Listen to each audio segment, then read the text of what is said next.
So this is in a broad area of what are called protein condensates, which form in, for example, humans. And some of these, why they are important? Because some of these are responsible for a type of or types of neurodegenerative diseases. So we have several, for example, Alzheimer's and Parkinson's and so on and so forth. This particular the system, the protein that we are studying, is believed to be responsible in patients who have this disease called ALS. Okay, and one of the kind of maybe well-known, unfortunate but well-known example of a person who actually suffered and passed away is Professor Stephen Hawking, who I guess most of us know, familiar. So he had this disease. Of course, he lived for sufficiently long time, but it turns out that there are very many different what are called mutants. So there are mutations of these proteins, and they manifest in disease of different severity in different people. So for example, what Professor Stephen Hawking had is like maybe something which at least he lived for several years. It seems that there are more recent mutations which have happened, and patients, if unfortunately they have this sort of mutant proteins, then their lifespan after this is detected could be anywhere between 1 to 2 years. So it has really become very severe, and therefore I think obviously it's important to understand. Of course, there is a lot of biology. It's entirely the perspective or context is biology. What we are trying to understand in this is more from a physics point of view. These aggregates eventually they are believed to form like fibrils, and these fibrils lead to these problems that people face. What we are trying to understand is very early stage, how do these condensates form? So they're very small scale, from few hundred nanometers to few microns or 10 microns, and there is a process by which it forms, and we are trying to understand the process by which these grow and what happens to the protein inside these small bubbles. Basically we call them nanoscale bubbles or condensates, and that is the motivation for this research.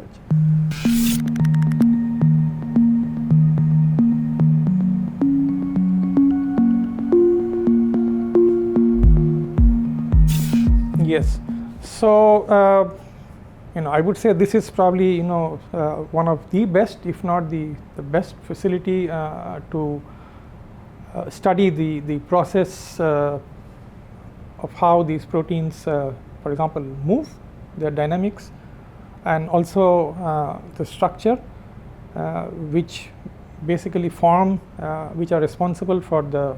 So basically, these condensates grow with time, and we want to study at different stages of this growth how the protein within the condensates, the dynamics is changing, it's affected, or the structure is changing and affected.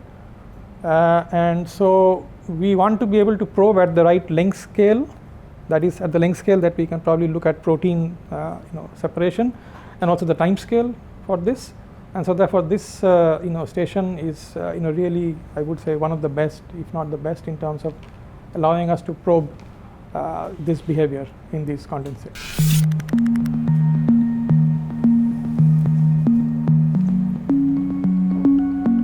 Yeah, precisely. So like I said, that these are the so for example, if a person in a very severe case is only going to live a year and a half, we need to treat this the moment it is detected, or detect early and treat the patient and see if the person can be recovered, right?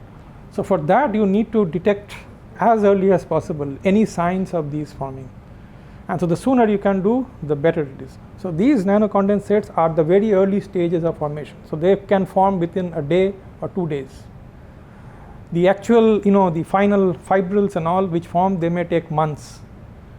So therefore, understanding this early and looking at the signature, how it is forming, why it is forming, would help in probably developing some sort of maybe a therapy, some sort of a pharmaceutical solution, such that you can interrupt this process. So the next stage would be, which of course I'm a physicist, so I wouldn't be doing it, but hopefully this information can be used by biologists and pharmaceutical people to say that I want to interrupt this process of formation, but I should know what it is that I have to do to interrupt this process if I can understand how this is evolving. So therefore this is very important.